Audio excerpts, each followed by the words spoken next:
بسم اللہ الرحمن الرحیم۔ السلام علیکم ناظرین، میں ہوں جی ایم جمالی اور آپ دیکھ رہے ہیں ڈیجیٹل کے سب سے بڑے چینل نیوز پاکستان کا پروگرام اے ٹو زی۔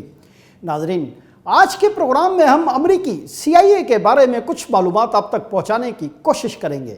ہم آج کے پروگرام میں اس بات کا بھی جائزہ لیں گے کہ دنیا بھر میں امریکی سی آئی اے کا طریقہ واردات کیا ہوتا ہے اور کس طرح سی آئی اے دنیا کے مختلف ممالک کے اندرونی معاملات میں مداخلت کرتی ہے، کیسے وہاں کی حکومتیں ختم کروائی جاتی ہیں اور کس طرح اپنی مرضی کی حکومتیں قائم کروائی جاتی ہیں۔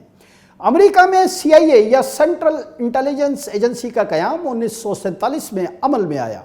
یہ امریکی صدر ہیری ایس ٹرومن کا دور حکومت تھا۔ انہوں نے سی آئی اے کے قیام کے لیے نیشنل سیکیورٹی ایکٹ بنایا۔ سی آئی اے کا قیام office of the security services یعنی او ایس ایس کی دوسری عالمی جنگ میں غیر معمولی پرفارمنس کو سامنے رکھ کر عمل میں لایا گیا۔ واضح رہے کہ امریکی انٹیلیجنس ادارے او ایس ایس کو دوسری عالمی جنگ کے بعد 1945 میں تحلیل کر دیا گیا تھا۔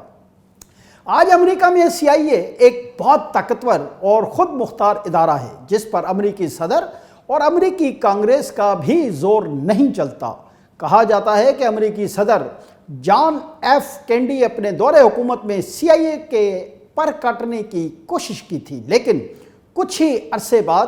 جان ایف کینیڈی کو قتل کر دیا گیا اور آج تک دنیا کے سب سے بڑے اور طاقتور ملک یا یوں کہہ لیجئے کہ دنیا کی واحد سپر پاور کے صدر کے قاتل کا پتہ تک نہیں چل سکا ہے۔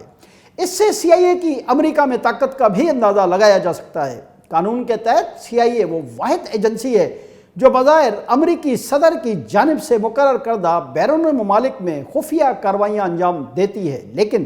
حقیقت یہ ہے کہ زیادہ تر کارروائیوں کا فیصلہ خود سی آئی اے ہی کرتی ہے اور ان کی نگرانی بھی خود ہی کرتی ہے۔ سی آئی اے اور ایف بی آئی سمیت امریکی انٹیلیجنس کے دیگر ادارے اپنے قوانین خود ہی بناتے ہیں، اس لیے یہ بھی کہا جاتا ہے کہ یہ ادارے اپنے کیسز میں خود ہی جج اور عدالت، خود ہی وکیل اور خود ہی پولیس مین ہوتے ہیں۔ امریکی حکومت سے سی آئی اے کی مرضی اور خواہش کے مطابق اسے ہر سال بلینز آف ڈالرز کا بجٹ دیا جاتا ہے جس کی کسی بھی سطح پر کوئی جواب دہی تک نہیں ہوتی۔ یہ بجٹ سی آئی اے کو اپنی مرضی اور ضرورت کے مطابق جب چاہے اور جیسے چاہے استعمال کرنے کی اجازت ہوتی ہے۔ جی ناظرین، امریکی سی آئی اے کا اصل کام بیرون ممالک انٹیلیجنس کا نیٹ ورک سنبھالنا ہے، یعنی امریکہ سی آئی اے زیادہ تر امریکہ کے باہر کام کرنے کا پابند ہے، لیکن عملی طور پر وہ ایسا نہیں کرتے بلکہ ملک کے اندر بھی اپنے آپریشنز جاری رکھتے ہیں، لیکن دوسری طرف ساری دنیا میں وہ اپنے آپ کو مضبوط کرنے کے لیے اپنے ایجنٹس بناتے ہیں۔ تاہم سی آئی اے ملکی معاملات پر بھی گہری نظر رکھتی ہے۔ دنیا بھر میں اکثر اوقات سی آئی اے کے ایجنٹس ڈبل ایجنٹس ہوتے ہیں کیونکہ وہ ایجنٹس اپنے ملک کی سیکیورٹی اداروں یا حساس اداروں کے لیے بھی کام کر رہے ہوتے ہیں جس کا امریکی انٹیلیجنس ایجنسی پورا فائدہ اٹھاتی ہے۔ اس کے علاوہ سی آئی اے دنیا بھر میں سیاستدانوں، بیوروکریٹس، سابق اور حاضر سروس فوجی، صحافیوں، وکلاء، انسانی حقوق کی تنظیموں کے کارکنوں، سماجی کارکنوں و این جی اوز سے تعلق رکھنے والے افراد اور بزنس مینوں کو اپنا ایجنٹ بنانے میں بہت زیادہ دلچسپی رکھتے ہیں، جس کے لیے سی آئی اے اپنے ایجنٹوں کو بھاری معاوضہ بھی ادا کرتی ہے۔ سی آئی اے کا اہم کام یہ بھی ہے کہ وہ دنیا بھر میں اپنے ایجنٹوں کو فوجی تربیت بھی دیتی ہے اور جنگی حالات میں اپنے ایجنٹوں کو اپنے مخالفین کے خلاف لڑنے کے قابل بھی بناتی ہے، جبکہ سی آئی اے نے دنیا کے مختلف ملکوں میں اپنے عقوبت خانے بھی قائم کر رکھے ہیں۔ اس سلسلے میں گوانتانامو بے کا عقوبت خانہ اہم ترین مثال ہے، جہاں 9/11 کے بعد امریکہ نے القاعدہ سمیت دنیا کی دیگر اسلامی شدت پسند تنظیموں کے کارکنوں اور رہنماؤں کو بند کر رکھا تھا اور ان کے ساتھ ہتک آمیز غیر انسانی سلوک کیا گیا۔ افغانستان سمیت سی آئی اے کے یہ عقوبت خانے آج بھی پوری آب و تاب کے ساتھ کام کر رہے ہیں۔ جی ناظرین، امریکی سی آئی اے اپنے ایجنٹوں کے ذریعے دنیا بھر کی حکومتوں کا تختہ الٹنے کی بھرپور صلاحیت رکھتی ہے، تاہم اس فہرست میں دنیا کے بڑے اور طاقتور ممالک شامل نہیں۔ اس سلسلے میں پاکستان میں جنرل ضیاء الحق کی مثال سب سے زیادہ اہم ہے کہ جس نے امریکی سی آئی اے کے اشارے پر ملک کے منتخب وزیر اعظم کی نہ صرف حکومت ختم کی بلکہ انہیں تخت دار پر بھی لٹکا دیا۔ اس کے علاوہ پاکستان میں 2 مرتبہ بے نظیر بھٹو کی حکومت کا خاتمہ بھی امریکہ کے اشارے پر ہی کیا گیا۔ اس وقت سابق صدر اسحاق خان اور سابق صدر فاروق لغاری نے امریکی ایجنٹ کا کردار ادا کیا۔ نواز شریف کی بھی تیسری حکومت غیر ملکی اشارے پر ہی ختم کی گئی، تاہم ان کی 2 مزید حکومتوں کے خاتمے کی وجوہات کچھ اور تھیں، جن کا کسی دوسرے پروگرام میں تفصیلی جائزہ لینے کی کوشش کریں گے۔ تاہم CIA اپنی 1000 کوششوں کے باوجود پاکستان میں عمران خان کی حکومت کو بچا نہیں پائی، جس پر امریکی CIA نے عمران خان کو خود امریکہ ہی کے خلاف پروپیگنڈا کرنے کا مشورہ بھی دیا، اور اس کے لیے عمران خان کے قریبی اور دیرینہ دوست زلمے خلیل زاد جیسے لوگوں کو استعمال کیا گیا۔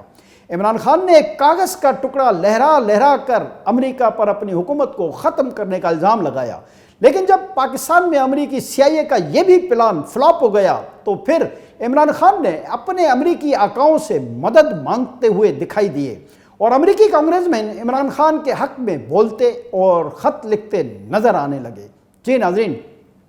اس کے علاوہ سعودی عرب میں شاہ فیصل کی حکومت کا خاتمہ، لیبیا میں کرنل قذافی کی حکومت کا خاتمہ، بھارت میں اندرا گاندھی اور راجیو گاندھی کا قتل، بنگلہ دیش میں مجیب الرحمان کے قاتل بھی CIA کی کارروائیوں کا نتیجہ تھا۔ افغانستان میں طالبان کی حکومت کے قیام کو بھی امریکی CIA کی بھرپور حمایت اور تائید حاصل ہے، جس کا سب سے بڑا ثبوت یہ ہے کہ افغانستان میں طالبان کی حکومت آنے کے بعد امریکی CIA کے ڈائریکٹر نے افغانستان جا کر طالبان کے ایک اہم ترین رہنما سے تفصیلی طور پر خفیہ ملاقات کی۔ واضح رہے کہ اس ملاقات کی تفصیلات آج تک منظر عام پر نہیں آ سکی ہیں۔ اس میں کوئی دو رائے نہیں کہ امریکی CIA اپنے ایجنٹوں کے ذریعے دنیا بھر میں حکومت کرتی ہے اور دنیا کے اہم ترین ملکوں کی پالیسی سازی میں اہم کردار بھی ادا کرتی ہے، یہاں تک کہ جدید دور کے تقاضوں کے مطابق امریکی CIA نے IMF اور ورلڈ بینک جیسے اداروں میں بھی اپنے ایجنٹس بھرتی کر رکھے ہیں، جو دنیا کے ممالک کو قرض دینے کے نام پر ان کی حکومتوں میں داخل ہو جاتے ہیں اور وہاں اپنی مرضی اور ضرورت کا نظام نافذ کرنے کی کوششیں کرتے ہیں۔ اس سلسلے میں آج کل کے پاکستان کے معاشی منظرنامے پر ہونے والی اکھاڑ پچھاڑ بھی بہت زیادہ اہمیت کی حامل ہے۔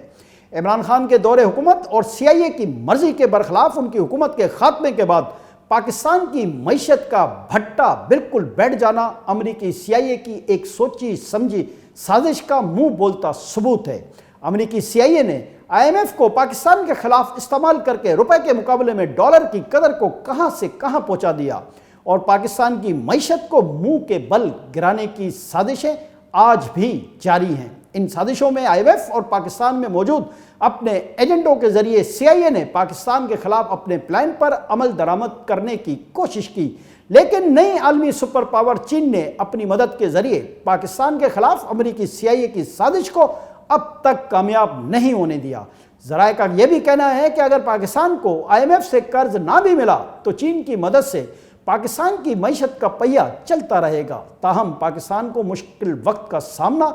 ضرور رہے گا، لیکن CIA اور IMF کی سازش کامیاب نہیں ہوگی۔ جی ناظرین، جس طرح آج کل پاکستان میں آڈیو ویڈیو لیکس کا دورہ ہے، اسی طرح امریکہ میں بھی CIA اپنے شہریوں اور سیاستدانوں کی آڈیو ویڈیو ریکارڈنگ کرتی رہتی ہے، جس پر امریکہ میں بہت زیادہ احتجاج دیکھنے میں آتا ہے، لیکن امریکی حکومت CIA کے لامحدود اختیارات اور ہر معاملے میں عمل دخل کی وجہ سے CIA کے خلاف کچھ نہیں کر پاتی۔ گزشتہ دنوں 2 امریکی سینیٹرز نے اس حوالے سے تشویش کا اظہار کیا اور امریکہ کی سینٹرل انٹیلیجنس ایجنسی یعنی CIA ایک بار پھر بغیر اجازت امریوں کی جاسوسی کرنے کا الزام لگایا۔ سینیٹر رون وائڈن اور مارٹن ہینڈرک نے کہا کہ ایجنسی نے ایک نئے پروگرام کے ذریعے بغیر کسی وارنٹ کے خفیہ طور پر ریکارڈنگ اور نگرانی کی ہے۔ انٹیلیجنس حکام کو لکھے گئے خط میں ان دونوں ڈیموکریٹس نے اس پروگرام کی تفصیلات ظاہر کرنے کا مطالبہ کیا ہے، جس کے تحت CIA یہ کام کر رہی ہے۔ یاد رہے کہ امریکہ میں حکومتی طور پر ڈیٹا اکٹھا کرنا بہت تنازعات کا شکار رہا ہے۔ سرکاری طور پر CIA اور نیشنل سیکیورٹی ایجنسی یا NSA کو صرف دوسرے ممالک میں جاسوسی کی اجازت ہے، اور CIA کے 1947 کے چارٹر کے مطابق اندرون ملک جاسوسی ممنوع ہے، لیکن اس کے باوجود امریکی CIA، FBI اور NSA اس کام سے باز نہیں آتی اور اپنے اختیارات کا غلط استعمال کرتی رہتی ہیں۔ اس کے علاوہ 2013 میں ایڈورڈ سنوڈن بھی اس وقت کی امریکی حکومت کی جانب سے فون اور انٹرنیٹ کے ذریعے